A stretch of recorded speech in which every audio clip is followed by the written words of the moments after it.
Good morning students, कैसे हैं आप सब। उम्मीद है कि सब बढ़िया होंगे। आज हम लाए हैं मॉडल सेट 5 का आंसर, जिसमें से पहला सवाल है constituent particles of carbon tetrachloride. Carbon tetrachloride की अगर हम बात करें, ठीक है ना, तो ये क्या हुआ कि कोई आयंस तो है नहीं, इस पर कोई चार्ज है नहीं। तो जब कोई चार्ज नहीं है, ठीक है, तो ये एटम्स भी नहीं है।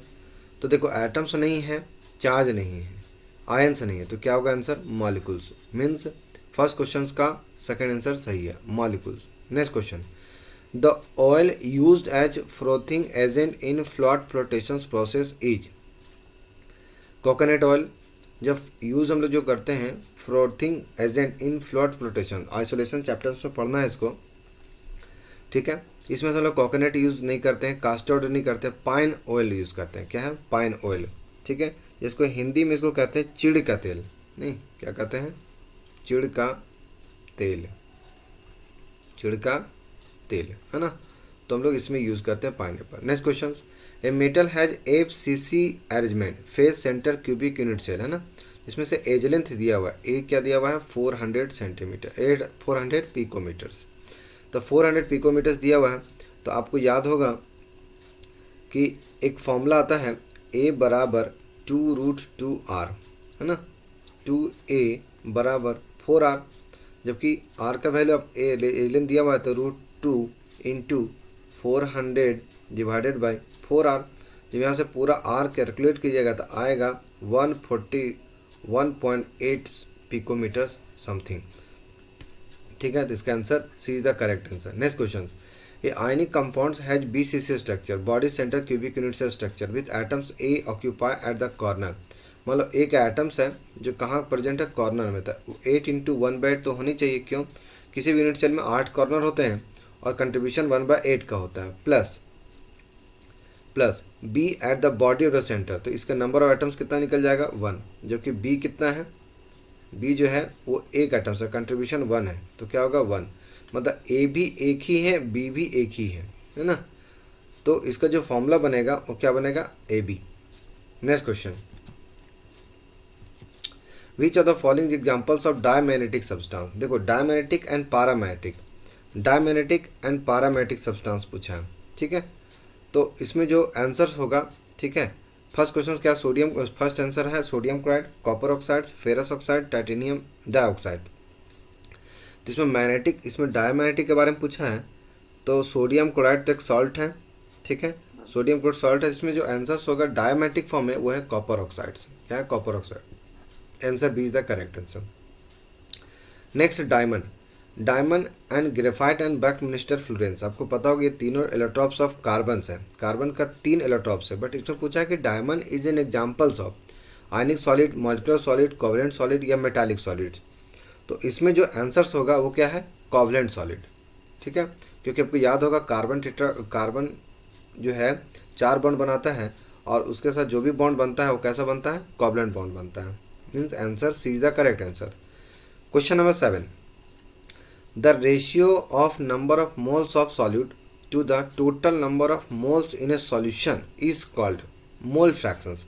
क्योंकि याद होगा एक फॉर्मूला का कि अगर हम लोग जीटा ए बराबर लिखते थे Na divided by Na plus Nb, means ये टोटल सॉल्यूशंस हो गया और इस सॉल्यूशन का एक पार्ट हो गया। मीन्स रेशियो ऑफ, है ना, ratio of number of moles of solute to the total number of moles in a solution is called mole fraction. Means option C is the correct answer. Next question, conductivity, है ना, conductivity is equal to dash x cell, है, conductivity dash x cell। तो इसका answer क्या होगा? Molar conductivity, क्योंकि conductivity बराबर होता है molar conductivity into cell constant, है ना। कंडक्टिविटी इज इक्वल टू होता है molar conductivity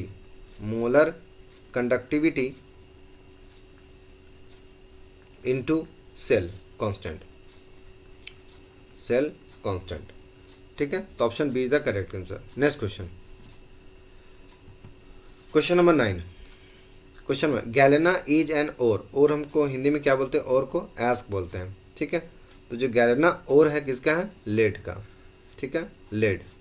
next question, the electronic configurations of chromium triple plus. देखो, क्रोमियम आपको एक चीज़ याद रखिएगा, क्रोमियम, कॉपर और मोलिब्डेनम, ये 3 ऐसे एलिमेंट्स हैं जो एक्सेप्शनल है ना। तो क्रोमियम बोला है तो आप क्या करो, पहले क्रोमियम को बनाओ, तो आर्गन होता है, ठीक है, फिर 3D4s।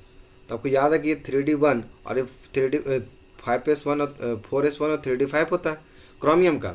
मीन्स इसका हो गया 18 19 और 4 19 और 5 24, बस 3 प्लस है तो 3 इलेक्ट्रॉन लॉस कियागा। 3 इलेक्ट्रॉन जैसे लॉस किया तो एक पे करेगा एस पे, तो ये 4s क्या हो जाएगा 0, और एक इलेक्ट्रॉन यहाँ लॉस कर चुका है, 2 और करेगा यहाँ से, तो कितना बचेगा 3।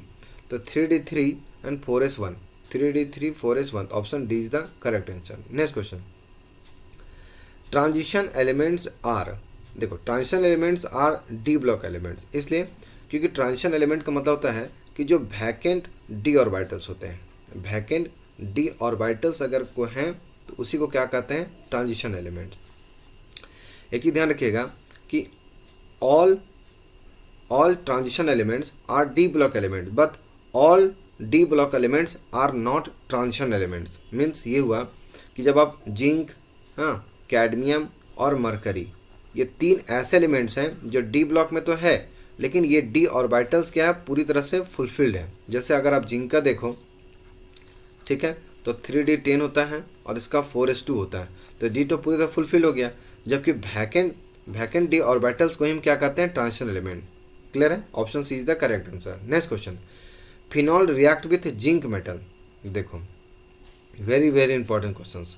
ये फिनॉल है, इसको हम लोग जिंक मेटल के साथ रिएक्शंस करेंगे, ठीक है, तो ये एक ऑक्सीडाइजिंग एजेंट से बिहेव करता है और ये फिनॉल का फॉर्मेशन कर देगा प्लस जिंक ऑक्साइड्स बाहर कर देगा, मीन्स बेंजीन का फॉर्मेशन कर देगा। ओके, फिनॉल को रिएक्शन करेंगे जिंक के साथ, ओके, तो जिंक क्या है, एक ऑक्सीडाइजिंग एजेंट है, इसको ऑक्सीडाइज कर देगा, ठीक है, तो ऑक्सीडाइज करेगा तो यहाँ से क्या करेगा, ये जिंक का फॉर्मेशन कर देगा, बेंजीन का फॉर्मेशन कर देगा, means option A is the correct answer.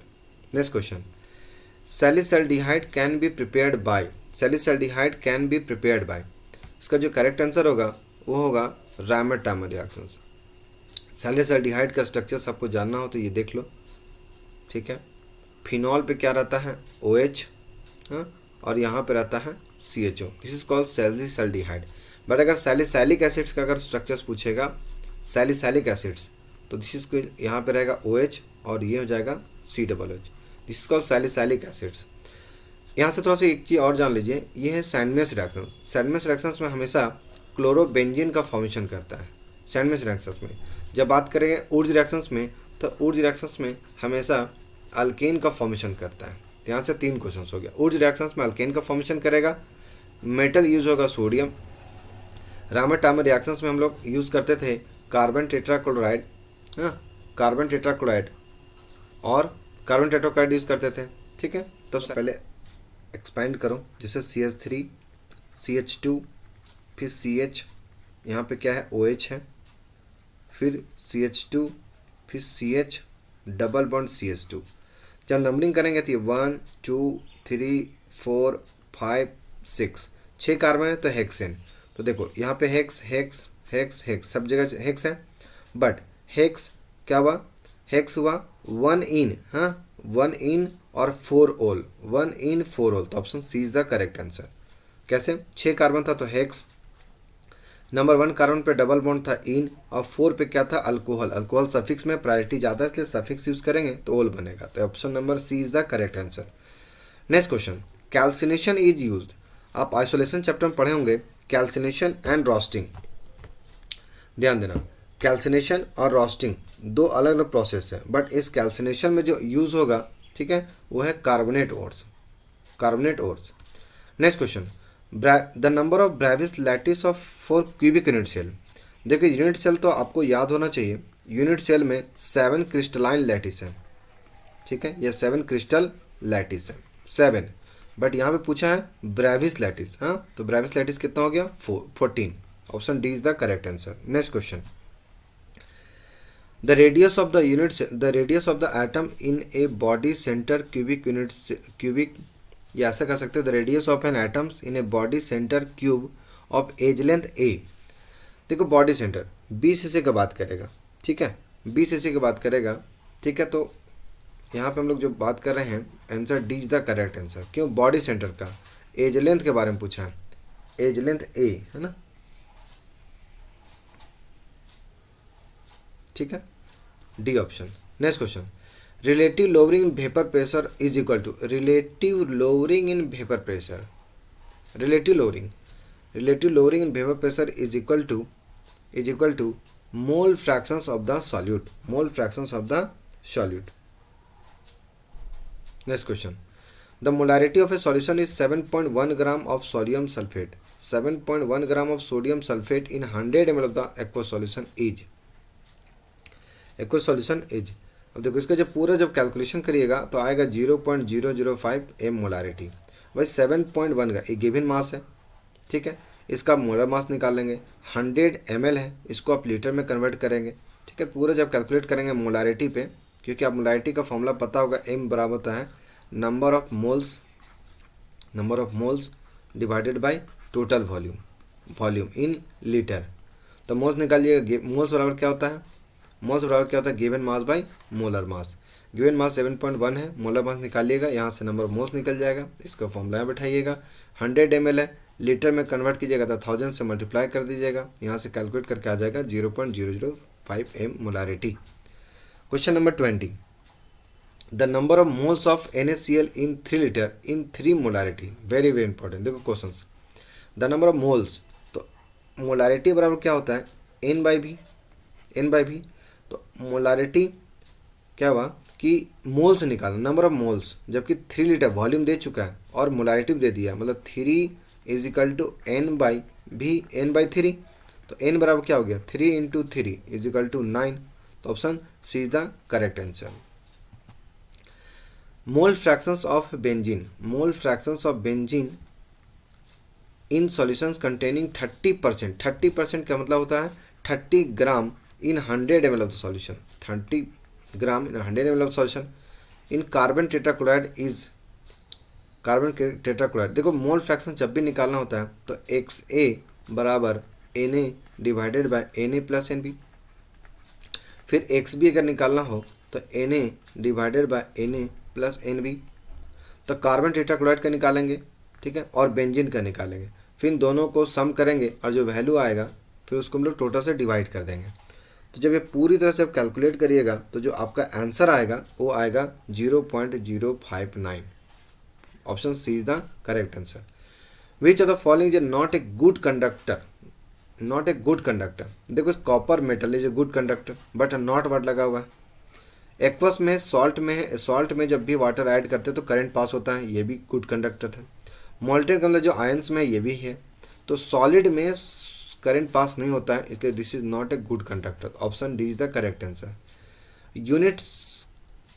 Unit of cell constant is, अब देखो इसका जो यूनिट कांस्टेंट होता है वो ओम इनवर्स सेंटीमीटर इनवर्स होता है, तो option first the correct answer. Next question 24, during electrolysis of aqueous copper sulphate solution is deposited at cathode, है ना। कॉपर सल्फेट जो electrolysis copper sulphate is deposited at cathode, इसका option first the correct answer. Next option, limiting molar conductivity of calcium 2+ and Cl- are 119 and 76.3 Simon centimeter inverse mole inverse, then the value of limiting conductivity of calcium chloride will be। यहाँ पे ध्यान दीजिएगा, पूरा calculation terms है, ठीक है, इसको पूरा कैलकुलेट करिएगा तो जो वैल्यू आएगा 271.6, है ना। Option B is the correct answer. Next question, if 96,500 coulomb electricity pass through copper sulphate solution it will be liberated. देखो कॉपर सल्फेट सॉल्यूशन की बात कर रहा है ना, कॉपर सल्फेट सॉल्यूशन की बात कर रहा है, जिसको जो आंसर्स होगा वो 31.76 gram of copper. Anomalous electronic configuration of 3D series is, anomalous मतलब 3D सीरीज से जो मिलता जुलता रहेगा, ठीक है, वो है क्रोमियम और कॉपर। ध्यान रहे दोनों एक्सेप्शनल है ना, दोनों एक्सेप्शनल है और दोनों एक जैसा बिहेव करता है 3D सीरीज में। एक्चुअली यहाँ पे मॉलिब्डेनम भी होगा, ठीक है, बट इस ऑप्शन के अनुसार कॉपर और क्रोमियम है। The property which is not characteristics of transition elements, not है ना, नॉट कैरेक्टरिस्टिक। तो देखो वेरिएबल ऑक्सीडेशन स्टेट तो होता है, क्योंकि जब हम मैग्नीज का बात करेंगे तो +2 से लेकर के कहाँ तक जाता है, +7 तक जाता है। तो ये तो possible. Tendency to form complex, ये भी पॉसिबल है। कॉम्प्लेक्स कंपाउंड बनाता है। फॉर्मेशन ऑफ कलर्ड, ये भी होता है। बट नेचुरल रेडियो एक्टिव ये पॉसिबल नहीं है। तो option D is the correct answer. Next question, came number 4 is a. Came number 4 is a, आपको पता है पोटेशियम परमैंगनेट, ठीक है। पोटेशियम परमैंगनेट क्या है, एक स्ट्रॉन्ग ऑक्सीडाइजिंग एजेंट है, ठीक है। Potassium permanganate strong oxidising agent है। अच्छा, यहाँ पे एक बात आ जाता है, K2Cr2O7 potassium dichromate. Potassium dichromate भी क्या है, एक स्ट्रॉन्ग ऑक्सीडाइजिंग एजेंट है। लेकिन अगर बात करता है लिथियम एल्यूमिनियम हाइड्राइड, है ना, या सोडियम बोरोहाइड्राइड, ये सब क्या होता है, ये सब रिड्यूसिंग एजेंट होता है। बट इस क्वेश्चन के अनुसार option first is correct answer. The number of isomer of C4H9Br, isomer, isomer आप पढ़े होंगे जिसका केमिकल फार्मूला सेम होता है, केमिकल फार्मूला सेम होता है, स्ट्रक्चर डिफरेंट होता है, क्या कहलाता है, आइसोमर। और जो एक से कई ज़्यादा स्ट्रक्चर्स बनाता है उसको कहते हैं आइसोमेरिज। जब पूरा स्ट्रक्चर्स बनेगा C4H9 का, तो आपका जो स्ट्रक्चर्स बनेगा वो बनेगा 4। तो option D is the correct answer. Next question, कहते हैं negative part of the addendum molecule to be added add on carbon atoms of the double bond containing at least the number of hydrogen atom, this rule is, सुनो ध्यान से, अगर एक formula बात करें CH3CH double bond CH2, ठीक, और इसको एडिशन करा HCl के साथ, तो कह रहा है कि ये more electronegative atom less hydrogen atom के पास जाकर के अटैक करेगा और एक कंपाउंड का फॉर्मेशन करेगा। तो कह रहा है कि ये रूल जो फॉलो कर रहा है, ये रूल कौन सा है, तो ये रूल है मार्कोवनी-कॉप्स रूल। तो option D is the correct answer. Next question, alkyl halides are immiscible in water through they are polar because ध्यान देना, ये क्या करता है कि they can not form hydrogen bond with water. भाई RX जो है ये वाटर के जब हम लोग डिजॉल्व करेंगे तो इमिसिबल होगा, घुलेगा ही नहीं। मतलब यहाँ पे क्या हुआ, ये H बॉन्डिंग का फॉर्मेशन नहीं करेगा। नेक्स्ट क्वेश्चन,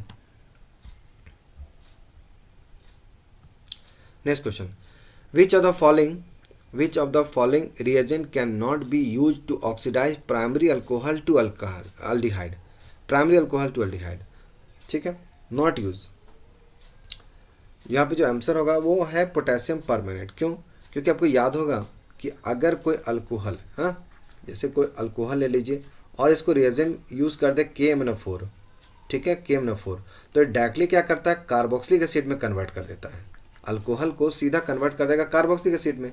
बट कह रहा कि oxidise primary alcohol to aldehyde, है ना, तो हम इसको यूज नहीं करते हैं, पोटेशियम परमैंगनेट को हम लोग यूज नहीं करते हैं। अगर यूज कर देते हैं तो डायरेक्ट वो कन्वर्ट कर जाएगा कार्बोक्सिलिक एसिड में, जबकि यहाँ पे अल्कोहल को कन्वर्ट करना है एल्डिहाइड में। तो option B is the correct answer. Next, when treated with excess of bromine water to give a white precipitate of, ध्यान दो, जैसे को कह रहा है कि अगर कोई फिनॉल्स है, ठीक है, इसको ट्रीट करेंगे ब्रोमीन वाटर के साथ, ब्रोमीन वाटर के साथ, तो जो मिलेगा वो मिल जाएगा 2,4,6 ट्राइब्रोमो, एक यहाँ पे ब्रोमीन आएगा, एक यहाँ पे ब्रोमीन आएगा, एक इज ब्रोमीन आएगा, प्लस 3HBr बाहर निकलेगा। क्या नाम है, अगर ये 1 है 2 3 4 5 6 मतलब 2,4,6 tribromophenol. Option first the correct centre, 2,4,6 tribromophenol. एक यहीं पे इंपॉर्टेंट क्वेश्चन आ जाता है कि अगर यही क्वेश्चन रह जाता फिनॉल, ओके, और इसको भी रिएक्शन करते ब्रोमीन के साथ in the presence of CH2 carbon disulphide के साथ, तो यहाँ पे क्या फॉर्मेशन होता, फिनॉल तो रहता है ना, साथ ही साथ एक ब्रोमीन आता, इसका नाम बनता 2-ब्रोमोफिनॉल। इसलिए ध्यान देना है कि यहाँ पे क्या लगा हुआ, एक्सेस ऑफ ब्रोमीन वाटर। तो वाटर के केस में यहाँ पे क्या मिलता है, वाइट प्रेसिपिटेट मिलता है, और उसके लिए आंसर क्या होगा 2,4,6 ट्राइब्रोमोफिनॉल। लेकिन अगर यहाँ पे CH2 रह जाता, ये CH2 रह जाता, ठीक है, तब हम लोग क्या बनता, ऑर्थोब्रोमोफिनॉल। बट इसका आंसर क्या होगा, फर्स्ट। नेक्स्ट क्वेश्चन, फिनॉल को ट्रीट करेंगे C2H5Br के साथ, वेरी वेरी इंपॉर्टेंट, और इसी से लोग फंसता है ना। जैसे अगर ये फिनॉल है, इसको रिएक्शन करते हैं C2H5 MgBr के ग्रिग्नार्ट एजेंट के साथ, तो ग्रिग्नार्ट एजेंट से रिएक्शन जैसे करेंगे तो यहाँ से H और ये क्या करेगा C2H5, मीन जो प्रोडक्ट बनेगा वो C2H6 का फॉर्मेशन कर देगा, प्लस बाहर जो प्रोडक्ट निकलेगा बाय प्रोडक्ट के रूप में वो MgBr बाहर निकल जाएगा। जो मेजर प्रोडक्ट होगा, यानी कि जो है यहाँ पे जो A होगा, ठीक है, वो क्या आएगा C2H6 H6 इथेन का फॉर्मेशन कर देगा, ठीक है। इसलिए ध्यान रखना है कि दिस इज कॉल्ड ग्रिग्नांट एजेंट, हाँ, दिस इज कॉल्ड ग्रिग्नांट एजेंट। आपको याद होगा RMgX, है ना, अल्काइल मैग्नीशियम हालाइड को क्या कहते हैं, ग्रिग्नांट एजेंट, ओके। तो इस टाइप से हम लोग 35 क्वेश्चन देखें, है ना। इसी तरह से मॉडल 1 2 3 4 5 सारा वीडियो अपलोडेड है यूट्यूब पे, आप वहाँ पे जा करके मेरे प्लेलिस्ट में सारे वीडियो को देख सकते हैं, ठीक है। Thank you, thanks for watching. और अगर वीडियो अच्छा लगा हो तो लाइक शेयर सब्सक्राइब करें। थैंक्स।